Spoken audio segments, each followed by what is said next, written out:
नमस्कार। मैं डॉक्टर आशीष कुमार जैन, शिक्षाचार्य, संस्कृत विभाग, एकलव्य विश्वविद्यालय दमोह, मध्य प्रदेश। आज की इस कक्षा में हम भाषा विज्ञान व्याकरण के अंतर्गत भाषा विज्ञान के क्षेत्र और उनके अंग, इन दो विषयों पर हम चर्चा करेंगे कि भाषा विज्ञान के अध्ययन के क्षेत्र कौन कौन से हैं और उनके अंग कौन कौन से हैं। ये विषय बहुत महत्वपूर्ण है। भाषा वैज्ञानिक हैं जो भाषा को जानते हैं, और उनके लिए ये जानना बहुत ही आवश्यक है। हम अगर बात करें कि भाषा विज्ञान के अध्ययन के जो प्रकार है, उन प्रकारों में हम अगर चर्चा जय करते, जिनेन्द्र सर। जय जिनेन्द्र जी, उनको हम चर्चा करें कि भाषा विज्ञान को हम कितने दृष्टियों से हम उनका अध्ययन कर सकते हैं। तो सामान्यतया हम अगर देखें, आप लोग म्यूट कर लीजिएगा, म्यूट कर लें। हाँ, सामान्यतया हम अगर देखते हैं तो 5 दृष्टियों से हम भाषा विज्ञान का अध्ययन कर सकते हैं। एक है सामान्य भाषा विज्ञान, दूसरा है वर्णनात्मक भाषा विज्ञान, ऐतिहासिक भाषा विज्ञान, तुलनात्मक भाषा विज्ञान, सैद्धांतिक भाषा विज्ञान। ये 5 क्षेत्र हैं, या यूं कहें 5 दृष्टियां हैं। इन दृष्टियों के आधार पर हम भाषा विज्ञान का अध्ययन कर सकते हैं, समझ सकते हैं, जान सकते हैं। भाषा को हम पहचान सकते हैं, उसको हम चिन्हित कर सकते हैं, उनकी लिपियों को, उनके विकास को हम विशेष रूप से जान सकते हैं। भाषा विज्ञान का अर्थ ही यह है कि जहां संचार का सशक्त माध्यम हो, लेकिन ढंग उसका वैज्ञानिक हो, वह भाषा विज्ञान है। हम सामान्य भाषा विज्ञान की चर्चा करें तो सामान्य भाषा विज्ञान के उस प्रकार को कहते हैं। इसको हम प्रकार भी कह सकते हैं। अगर आपसे पूछा जाए कि भाषा विज्ञान की कितने प्रकार हैं, तो उसको अध्ययन करने के कितने प्रकार हैं, तो या दृष्टियां हैं, तो ये आप इसमें लिख सकते हैं कि 5 दृष्टियां हैं, 5 प्रकार हैं। कितने प्रकार से समझ सकते हैं, तो 5 प्रकार से समझ सकते हैं। ये आपको इस तरीके से लिखना होगा, समझना होगा। भाषा विज्ञान जो सामान्य भाषा विज्ञान है, जिसमें किसी एक भाषा विशेष को ना लेकर सम्मिलित सभी भाषाएं जिसमें होती हैं, सभी भाषाओं को उसमें लिया जाता है, उनका अध्ययन भाषा विषयक सामान्य बातों तक सीमित रहता है। जैसे कि क्या अध्ययन किया जाएगा सामान्य भाषा विज्ञान के अंतर्गत? तो भाषा की उत्पत्ति कैसे हुई, भाषा का प्रारंभ कैसे हुआ, प्रारंभिक स्वरूप क्या था भाषा का, भाषा में किस प्रकार के परिवर्तन और विकास आए, या यूं कहें किस प्रकार से विकास हुआ, इसके इसके विकास के कौन कौन से कारण हैं, भाषा की क्या विशेषताएं हैं, किस प्रकार से एक भाषा से अनेक भाषाओं की उत्पत्ति हुई। जैसे हम कहते हैं कि संस्कृत समस्त भाषाओं की, अधिकांश भाषाओं की जननी भाषा है, और प्राकृत भाषा को भी अनेक भाषाओं की जननी भाषा कहा जाता है। तो यहाँ हम अगर समझें तो किस प्रकार से एक भाषा अनेक भाषाओं से उत्पन्न होती है, एक भाषा के तार दूसरे भाषा से किस प्रकार से जुड़े हुए होते हैं। जैसे कि हम अगर देखें तो हमारी प्रारंभिक भाषा संस्कृत है, प्राकृत है, मराठी है, गुजराती है, बंगाली, नेपाली आदि सैकड़ों बोलियां बन गई। जैसे कि देखिए, प्रारंभिक भाषा के तौर पर हम अगर देखते हैं तो संस्कृत और प्राकृत को हम देखते हैं। फिर हम इनके विकास क्रम को देखते हैं तो हिंदी, मराठी, गुजराती, बंगाली, नेपाली आदि सैकड़ों बोलियां बनती चली गई। सभी बातें, और ये सभी बातें जो है ये सामान्य भाषा विज्ञान के अंतर्गत आती है। तो आपको समझ में आ गया कि सामान्य भाषा विज्ञान के अंतर्गत क्या आएगा। ठीक है। अब हम अगर देखें दूसरा भाषा विज्ञान को, अगर हम देखें अध्ययन की दृष्टि से कि हम किस प्रकार से दूसरी दृष्टि से भाषा विज्ञान का अध्ययन कर सकते हैं, तो दूसरा भेद है वर्णनात्मक भाषा विज्ञान। वर्णनात्मक भाषा विज्ञान के अंतर्गत किसी एक विशिष्ट भाषा के किसी एक ही काल के स्वरूप का वर्णन किया जाता है। इसके अंतर्गत विभिन्न कालों की भाषाओं का अध्ययन संभव तो नहीं होता। इसके अंतर्गत केवल वाक्य है, रूप है, ध्वनि आदि का वर्णन आता है। भाषा का पुरातन साहित्य विद्यमान है तो यह भाषा भूतकाल की भी हो सकती है। यदि देखा जाए तो संस्कृत, प्राकृत, ग्रीक, अंग्रेजी का पुरातन साहित्य विद्यमान है, तो इनका वर्णनात्मक अध्ययन प्रस्तुत किया जा सकता है, एक संभावना। ठीक है। यदि देखा जाए तो पाणिनि का व्याकरण इस दृष्टि से उल्लेखनीय है। प्राकृत का व्याकरण भी इस दृष्टि से उल्लेखनीय है। पाणिनि व्याकरण में पाणिनि ने संस्कृत का जो विश्लेषणात्मक स्वरूप प्रस्तुत किया है उसकी पाश्चात्य विद्वानों ने भी प्रशंसा की।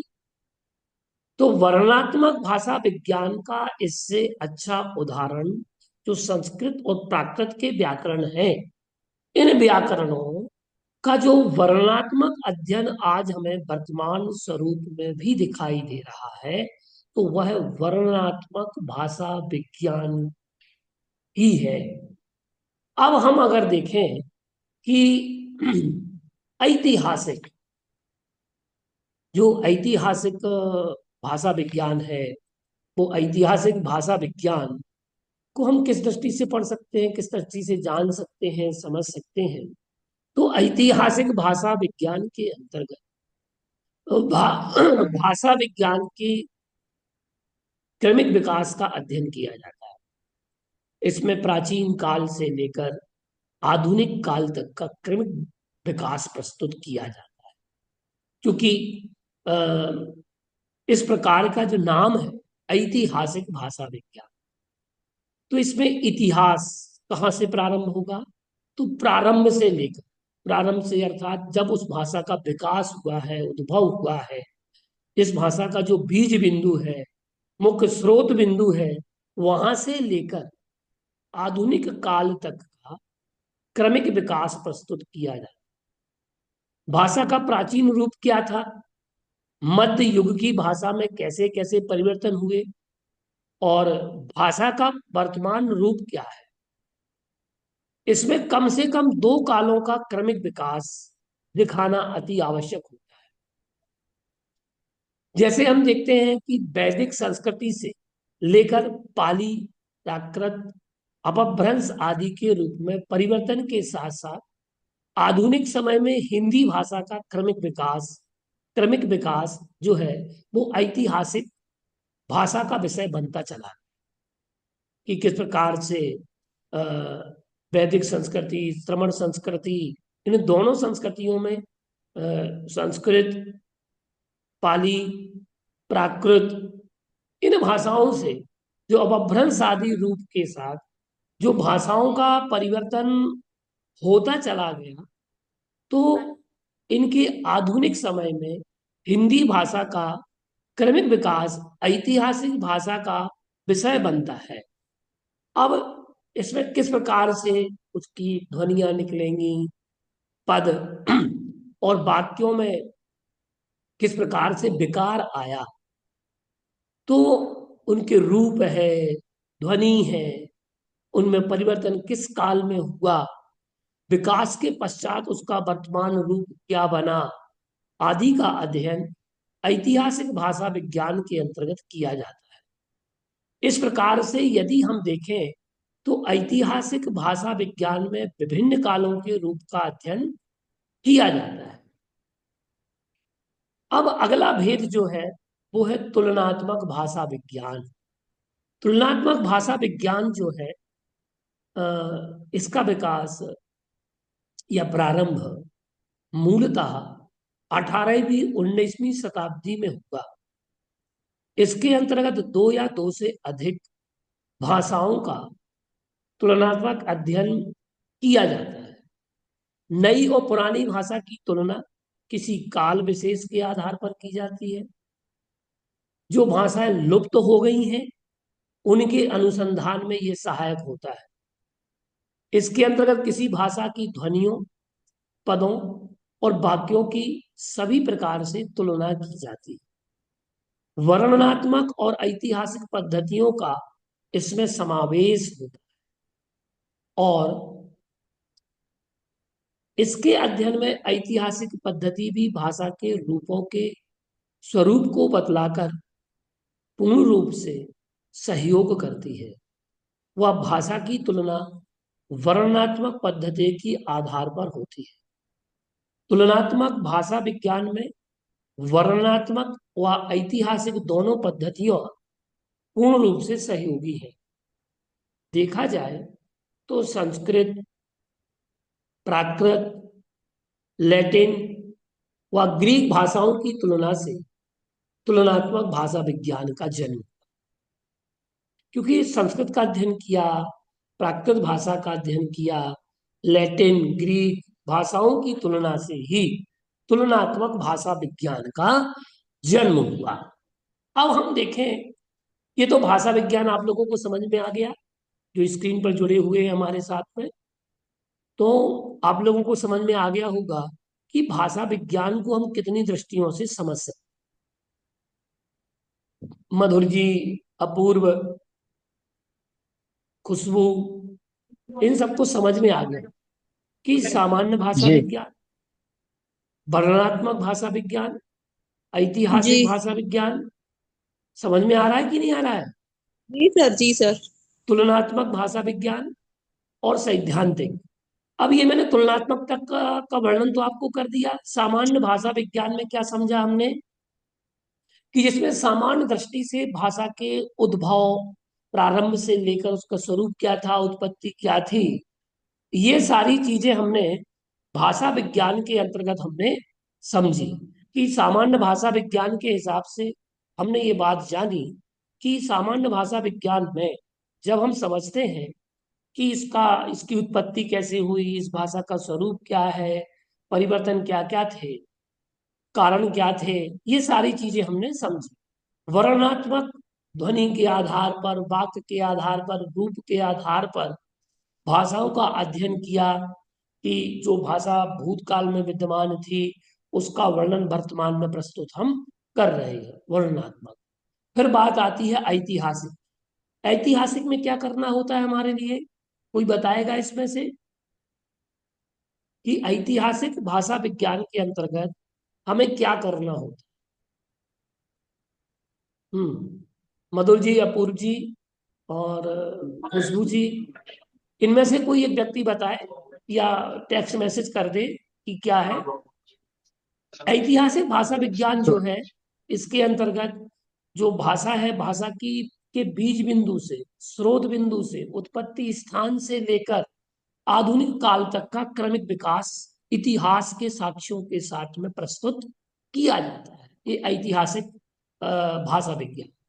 तुलनात्मक में तुलना की जाती है, संस्कृत की प्राकृत से तुलना करना, संस्कृत की लैटिन से, संस्कृत की पाली से या ग्रीक पाली भाषा प्राकृत से सर। दोनों की एक दूसरे से, साथ में अन्य लैटिन भाषा है, ग्रीक भाषा है, इन ग्रीक। भाषाओं की तुलना कर, बोलियों की भी तुलना हम कर सकते हैं। एक बोली से दूसरी बोली की हम तुलना कर सकते हैं, उनके शब्दकोशों में, शब्द के प्रयोगों में अ, हम अंतर जान सकते हैं।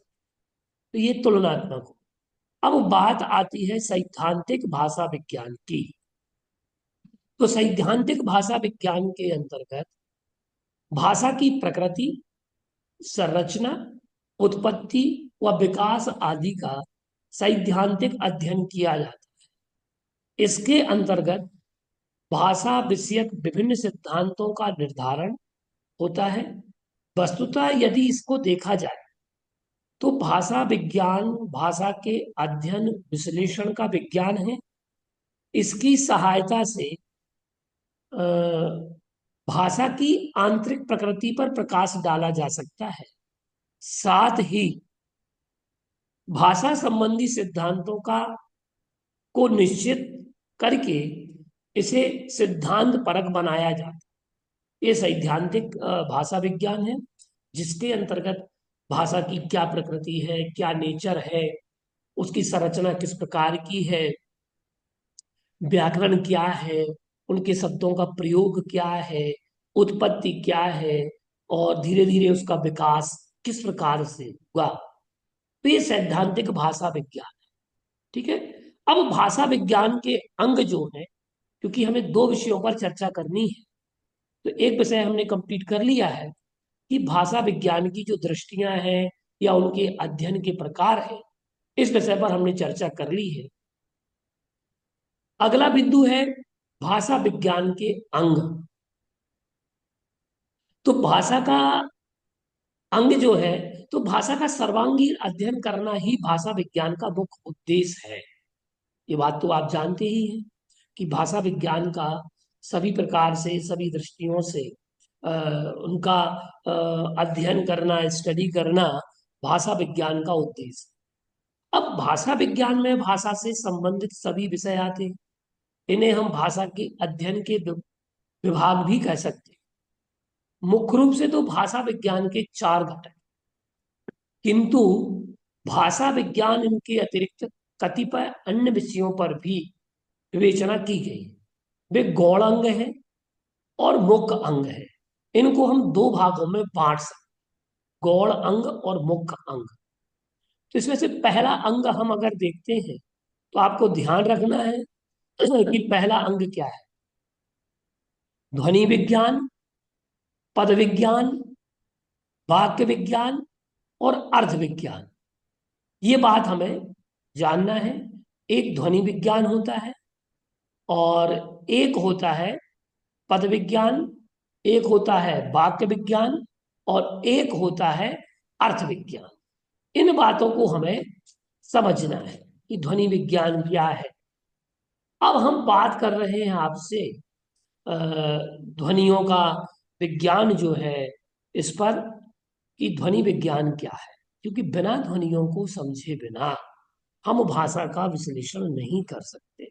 ये आप सभी लोग जानते हैं। आप लोग प्राथमिक शिक्षा से लेकर आज उच्च शिक्षा तक बिना ध्वनियों के ज्ञान के नहीं आए।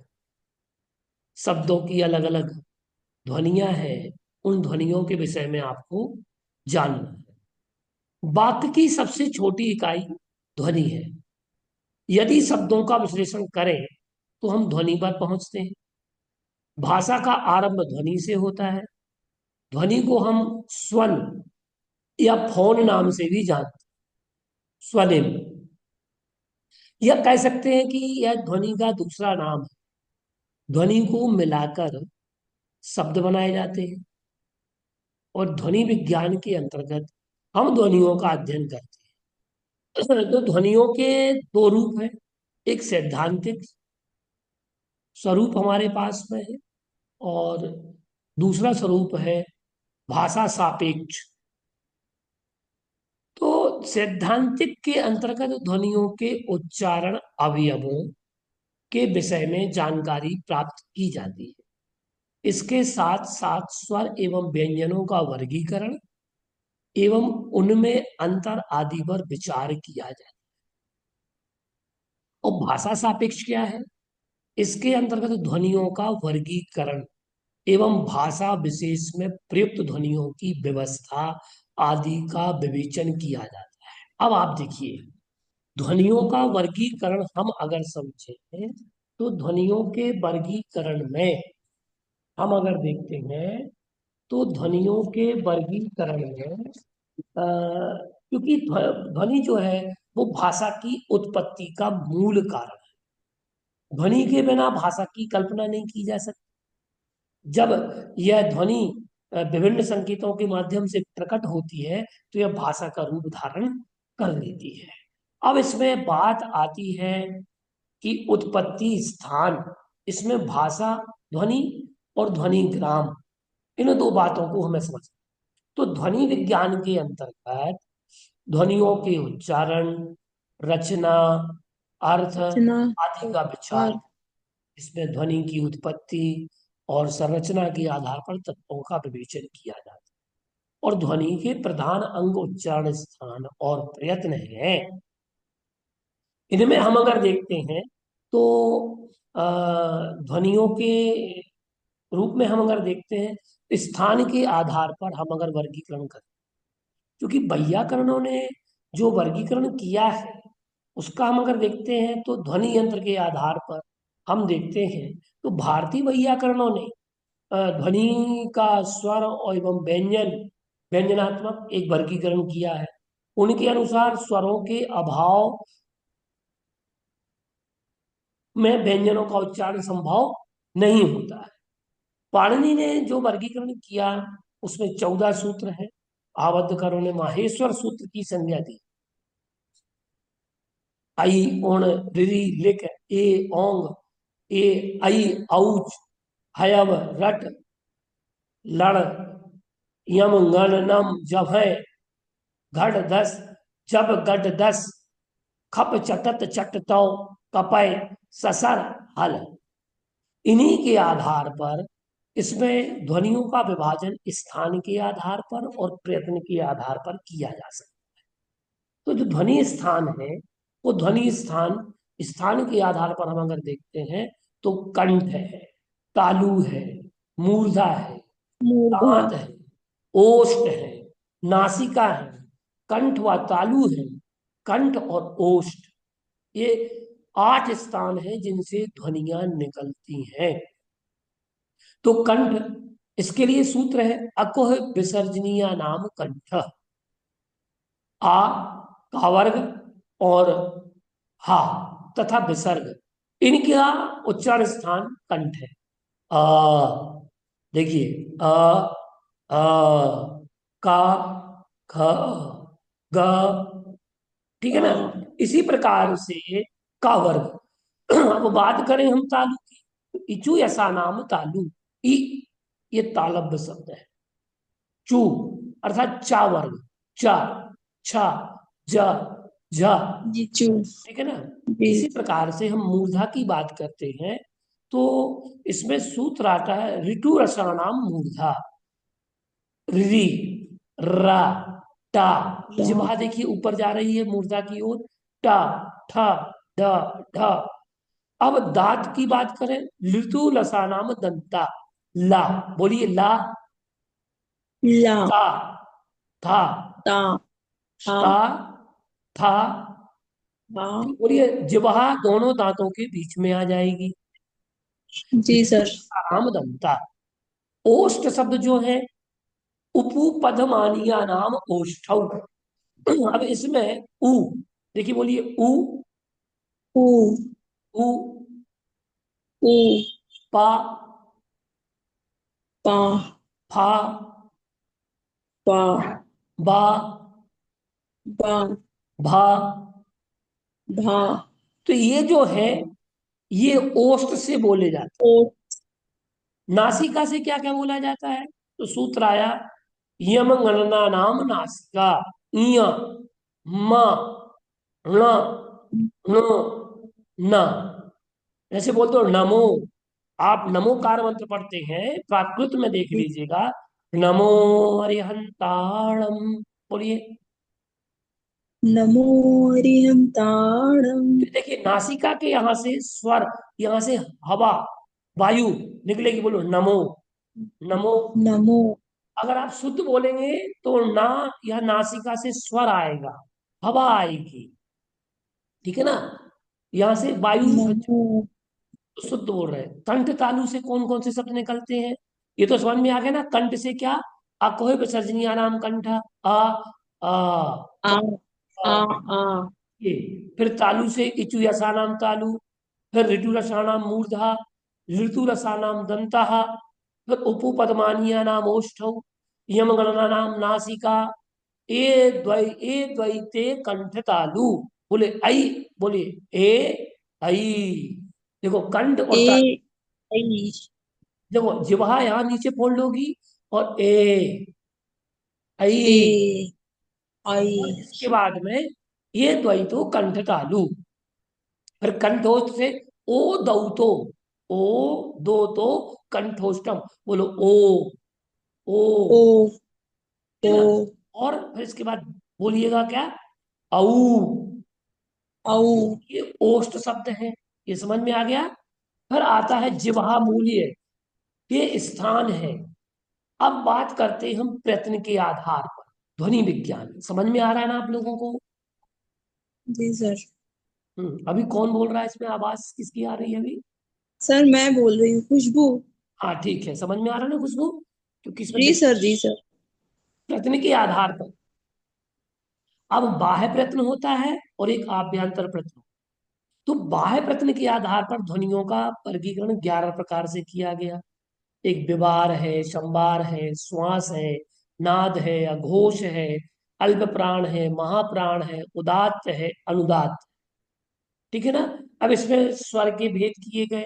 इसके अंतर्गत स्वर और व्यंजनों के आधार पर आभ्यंतर प्रयत्न में क्या है, स्वर के आधार और व्यंजन के आधार पर इसमें भेद किए गए। तो जिसमें संवृत स्वर, अर्ध संवृत स्वर, अर्ध विव्रत स्वर, विव्रत स्वर, पर व्यंजन के भेद किए गए। ठीक है ना। तो व्यंजन के भेद में स्पर्श व्यंजन, ठीक है, फिर संघर्षी व्यंजन, अनुनासिक, फिर स्पर्शी संघर्षी, पार्श्विक, उच्छिप्त और लुंठित, और अर्धस्वर। इस प्रकार से ये भेद किए गए। तो ये ध्वनि विज्ञान आपको समझ में आ गया होगा। ठीक है ना खुशबू। अब देखिएगा, जी सर। हाँ मधुर जी, अपूर्व जी, और भी जो विद्यार्थी जुड़े हैं वो सब सुनते जाइएगा। इसके बाद आपको रिकॉर्डिंग भी मिलेगी। आप रिकॉर्डिंग जेआई, जेन इंटेलिजेंस पर आप यूट्यूब पर जाकर के सर्च कर सकते हैं, और एकलव्य की वेबसाइट पर जाकर के भी आप सर्च कर सकते हैं, एकलव्य यूनिवर्सिटी की वेबसाइट। ठीक है ना।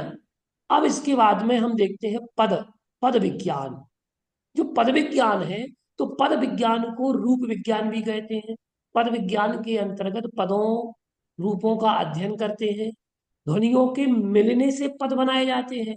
पद विज्ञान हमें ये बताता है कि किस प्रकार पद का निर्माण होता है, किस आधार पर पदों का विभाजन होता है।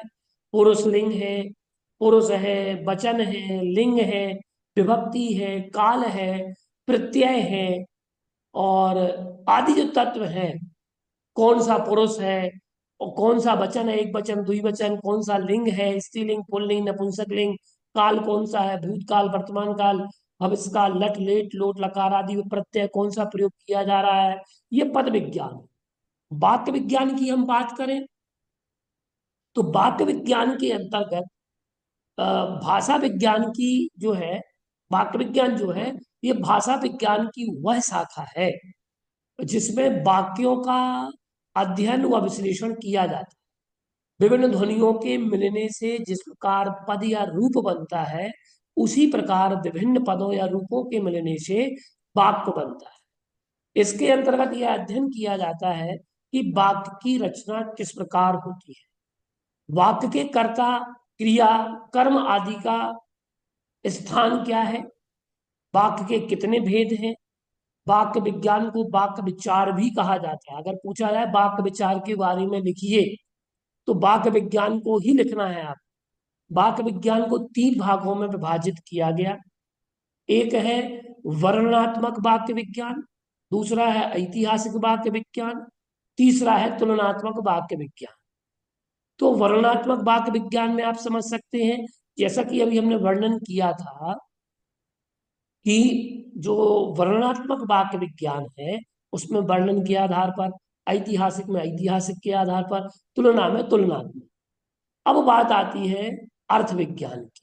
ठीक है ना, कि अर्थ विज्ञान क्या है, ये समझना आपको अनिवार्य। तो अर्थ विज्ञान को अर्थ विचार भी कहते हैं। ये बात ध्यान से सुन लें, कि अभिलाषा जी, मधुर जी सुनिएगा, कि अर्थ विज्ञान को अर्थ विचार भी कहते हैं। अर्थ के भाषा का, बिना अर्थ के क्या भाषा का कोई महत्व है? नहीं सर। नहीं हो सकता। ठीक है ना। जिस प्रकार से आत्मा मनुष्य का सार है, उसी प्रकार भाषा की आत्मा अर्थ है। ये जो देह है, ये शरीर है, इसमें अगर आत्मा ना हो, जीवत्व ना हो, जीव शक्ति ना हो, चेतना शक्ति ना हो, तो इस पुद्गल का कोई महत्व है क्या? नहीं है सर। नहीं है। ठीक है ना। इसी प्रकार से कोई भी भाषा हो, अगर उस भाषा का कोई अर्थ ना हो, तो वो हमें समझ में नहीं आएगा कि आखिर क्या बोल रहा है। मान के चलो आपके ही बच्चे, हमारे ही बच्चे हैं, परिवार में कोई सदस्य है, वो तुतला करके बोलता है, तोतली भाषा में बोलता है, तो कई बार माँ तो समझ जाती है उसकी भाषा को, लेकिन पिता पूछता है कि बताओ ये क्या बोल रहा है, क्योंकि पिता उतना अटैच नहीं हो पा रहा है, उस भाषा को नहीं समझ पा रहा है। लेकिन माँ उसकी भाषा को भी समझती है, उसकी भावों की भाषा को भी समझती है, और जब भाव को समझती है तो भाषा को समझेगी। तो भाषा बिना भावार्थ के नहीं होगी, तो अर्थ के बिना भाषा का भी कोई महत्व नहीं होता। अब अर्थ कैसे निर्धारित करते हैं, ये बात भाषा अर्थ विज्ञान के अंतर्गत आती है। शब्द और अर्थ का क्या संबंध है, अर्थ कितने प्रकार का होता है, किन कारणों से अर्थ में परिवर्तन होते हैं, आदि का अध्ययन अर्थ विज्ञान के अंतर्गत किया जाता है। अर्थ विज्ञान के चार भेद: एककालिक, व्यतिरेकी, कालक्रमिक और तुलनात्मक। अधिकांश हम आपको बताएं कि आपके लिए अर्थ विस्तार और अर्थ संकोच के बारे में पूछा जाए, या अर्थ परिवर्तन के बारे, अर्थ परिवर्तन की दृष्टियां क्या है। अधिकांश कहना चाहिए कि अर्थ परिवर्तन क्या है, इस विषय में पूछा जाता है अधिकांश। तो अर्थ परिवर्तन के अंतर्गत हमें क्या करना होता है, अर्थ परिवर्तन की दो दिशाएं होती है। जैसे कोई कहे कि अर्थ परिवर्तन की दिशाएं लिखिए, क्योंकि भाषा में अर्थ का महत्वपूर्ण स्थान होता है। भाषा शरीर का निर्माण यदि शब्दों में सबसे होता है, तो शरीर में अर्थ आत्मा की तरह रहती है, ये मैंने आपको बात बता दी है।